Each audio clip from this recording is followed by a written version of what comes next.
Hey, yo, haven't seen anyone do this yet, so I'm gonna cover it. Welcome to the Lethality tier list, where I'm going to tell you which dagger units I think are the best users of it, as well as the worst users of it.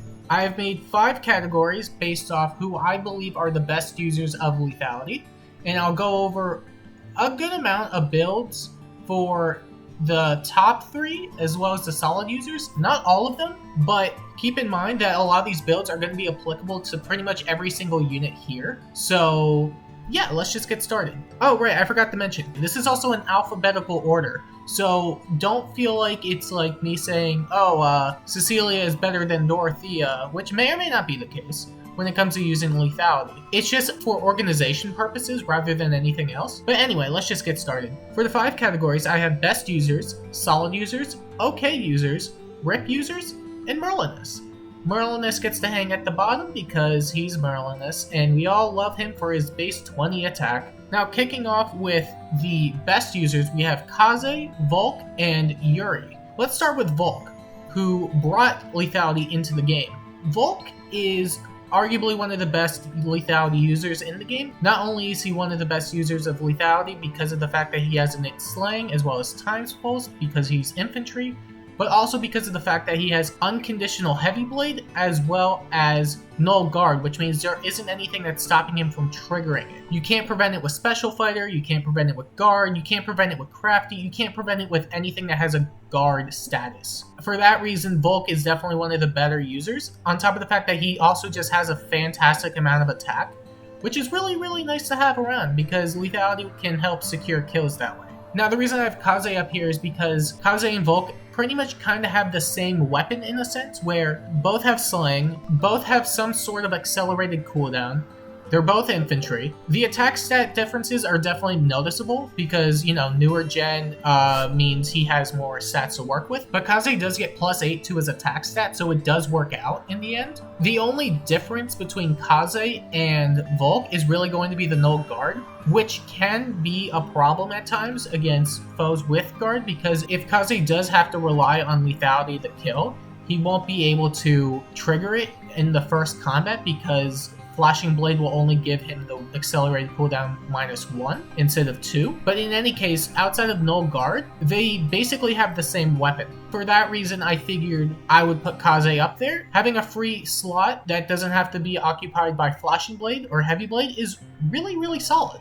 Now, the reason we also have Yuri up here is because he has slaying, he has times pulse because of infantry, so similar reasons to Volke and Kaze, but also because he has Kanto, which means he can be a fantastic hit and run unit with lethality if you really want to use him that way. You can also run him with Flashing Blade, as he'll be able to trigger it with no problem whatsoever, and his offenses are really high to the point where he doesn't have to worry about having to occupy his seal with a Flashing Blade. The only thing is that after lethality triggers, it's going to go back to 3 cooldown. So generally speaking, you're going to be running him as a hit and run bot, and then starting in the next turn, it'll go back to 2 cooldown. Afterwards, he can trigger it again, provided that he doesn't get knocked out in the player phase by foes that can counterattack. But in any case, you can always give him Sturdy Impact if you want to increase his survivability. Overall, the main reason Yuri is just up here is because of the fact that he's just Yuri. He can hit and run, he's infantry, he has slaying, he has a lot going for him.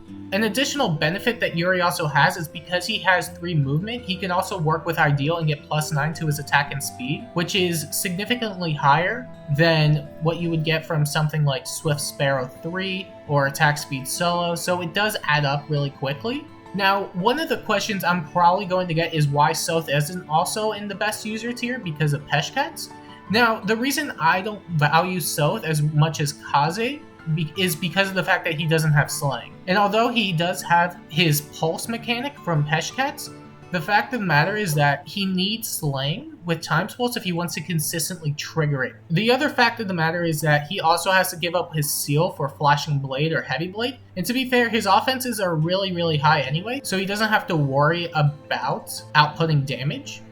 But it's more so about consistency than anything else. The reason I have a lot of these units the way they are is because outside of like attack stats and speed stats and class, it's consistency. Kaze, Volke, and Yuri are some of the most consistent lethality users in the game. because of the fact that they have all their gimmicks. Kaze with his Flashing Blade 4, Slaying, and additional attack speed res. Volke, obviously, because he has no guard and unconditional Heavy Blade. Yuri, because he's a 3 movement infantry unit with Slaying, infantry perks, and hidden run mechanics. There's something that Sov is personally missing, but that being said, he's still a very solid user of lethality. I would personally drop his PRF for Barb Shuriken, so he can run 2 cooldown lethalities. You could always ditch Flashing Blade for something that increases his overall attack and speed if the foe doesn't have some sort of guard effect, but even with guard present, he won't be able to trigger it since the Flashing Blade effect does not trigger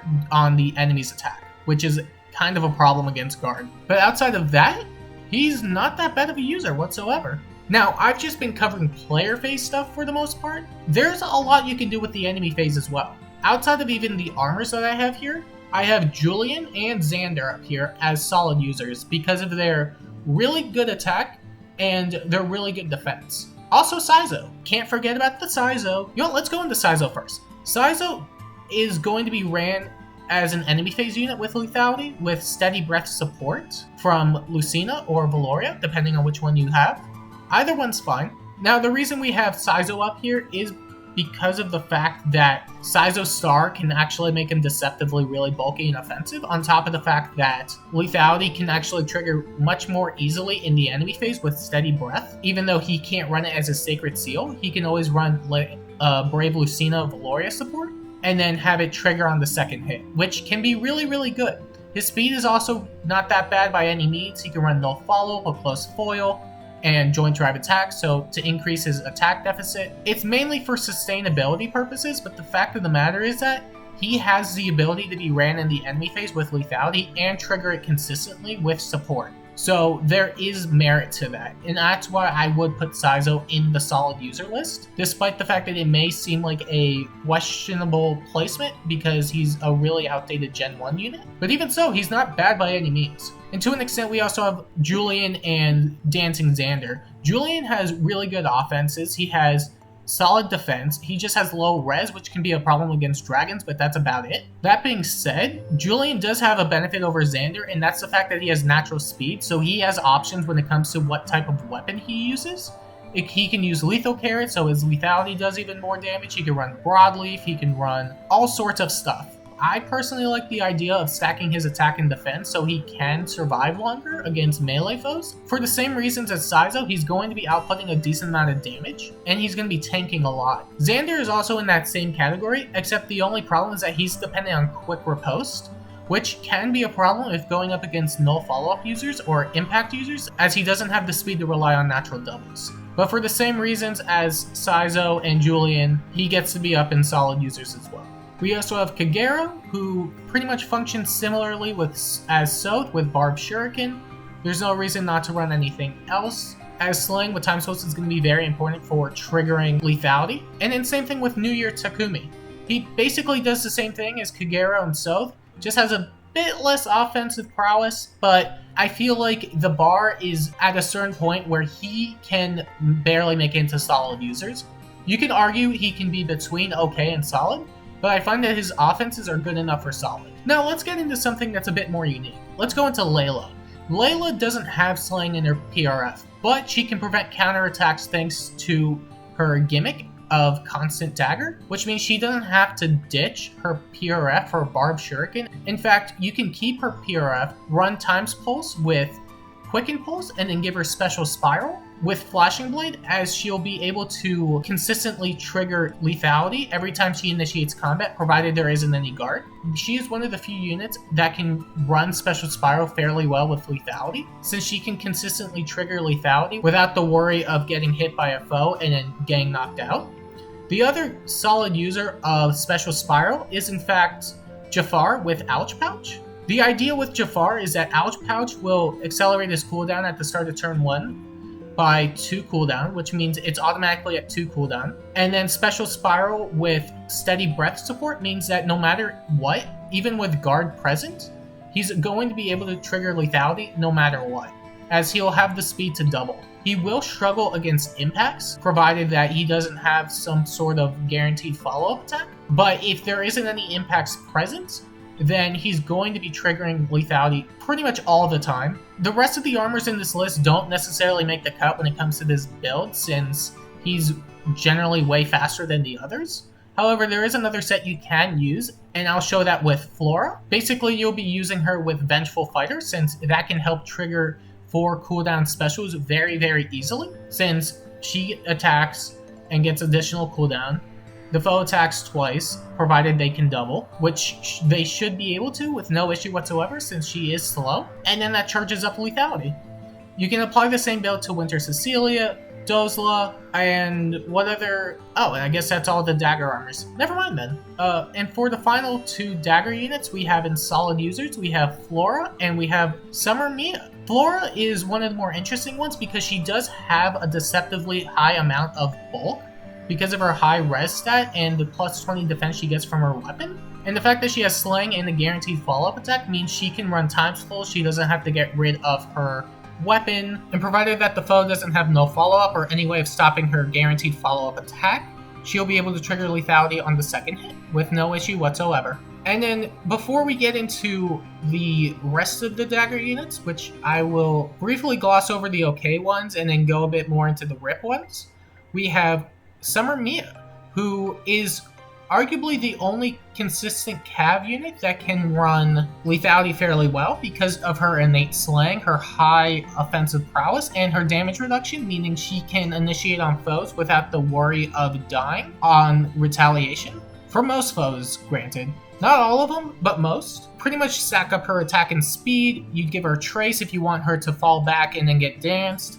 And then Joint Drive Attack for extra attack so she can secure kills. And then Heavy Blade because Cavs can't get Flashing Blade, which kind of sucks, but she does have high attack, so she doesn't have to worry about it all too much. So she would start out with 3 cooldown lethality, she would initiate combat, and provided that the foe also doesn't have guard, she would then get it to 1 cooldown, the foe would counter attack, making it 0, and then she would trigger it with no problem whatsoever. And that's pretty much all there is when it comes to solid users. The rest of the units in OK generally vary because their attack isn't nearly as high, but they have the same infantry perks as Takumi, Soth, Kagero, Dorothea, Kaze. They still have to run Flashing Blade or Heavy Blade, and it may not be as consistent, provided that their attack and speed are only so high, but they're not bad users of it by any means. Now, the bad users of it are mostly going to be the ranged flyers and the ranged cavs, as well as Felicia, Jafar, and Matthew, and Tethys because of the fact that they have low attack. I will say, though, that unlike the ranged flyers, Felicia, Jafar, Matthew, etc., they have infantry perks, so they can still run slaying times pulse and trigger lethality with no issue whatsoever. The only problem is going to be damage output, but work with what you got, basically, if you really like them. Now, the reason we have pretty much every single dagger cav and every ranged flyer dagger in RIP is because of the fact that they don't have any consistent way of triggering lethality constantly. We do have Ouch Pouch, which is fine for turning it into a 2 cooldown special, but the fact that they're a cav and flyer means that you can't get access to Times Pulse. They lack stuff like no follow-up or guaranteed follow-up attacks because of the fact that they're just locked out of skills like that, which is unfortunate. It's very unfortunate. Now, I know the big red flag is going to be Ninja Lin and Ninja I Green because they have Brave effects, so I'll go into that real quick. The reason I have Ninja Lin and Ninja I Green in the RIP category is because of the fact that even with their innate slaying, the fact of the matter is that they do have Brave, which can be a problem as you won't be able to trigger the 3 cooldown special consistently without having to deal with a foe's retaliation, which can be a problem. Don't expect them to do Heavy Blade all too well without like a high merge count and a lot of investment because of the fact that they only have 9 might PRFs. And on top of the fact that even if you were to give them Quicken Pulse, it's not that consistent on top of the fact that even after the first combat, it returns back to 3 cooldown. So you're still stuck with the problem of consistency, which is why I do rate them way lower than everyone else. More onto that, Ninja Eye Green actually doesn't have Slaying. I just checked. My mistake. She is going to be struggling even more to trigger it because of the fact that it just becomes a 4 cooldown special, which means she's even worse off than Ninja Lin. Honestly, your best bet with Ninja Lin is just to run a 2 cooldown special, as you won't have to worry about triggering it unless there's guard. You won't have to run Heavy Blade to trigger it, which means you can stack up her attack and speed even more. This doesn't make Ninja Lin a bad unit by any means, because in fact she is still one of the best units in the game. She's just not a very good lethality user. However, there are builds for the other ranged flyers and ranged dagger cabs. If you really want to work with that, if you really want to try it out, I do have a couple suggestions. I will say that I believe the cabs are a bit better off because of the fact that they do have 3 movement, which means they can take advantage of Trace way better. And they do have lulls if you want to go with that. So basically I have Catch with Slaying and Heavy Blade similar to Summer Mia's build. The only difference is that like Mia does have the damage reduction, which is very significant. So if you do want to run it on a dagger cav, just be wary of counterattacks, as they won't be able to take as many hits. Now, the ranged flyers do have impacts, so they can stack it up with Rhines and get a bit more bulky. So there is that. Anyway, for Air's build, I figured we could stack up her defense since it is relatively low. We could give her Sturdy Impact with Ouch Pouch. We could give her Sturdy Blow. And then on the second hit, provided that the foe can counterattack, she could trigger Lethality. After that though, it still becomes a 4 cooldown special, so it's not really the most consistent. But if you're looking to just trigger it once, then it's not the worst. However, I would be wary of using Ouch Pouch just because of the fact that afterwards, they can't do anything with it. So you could still go with Barb Shuriken with Heavy Blade. And yeah, that's about it for the lethality tier list. What do you guys think? Am I wrong? Am I right? Let me know down below. And if you want more videos like this, give it a like, subscribe, let me know I did a good job, and I'll see you later.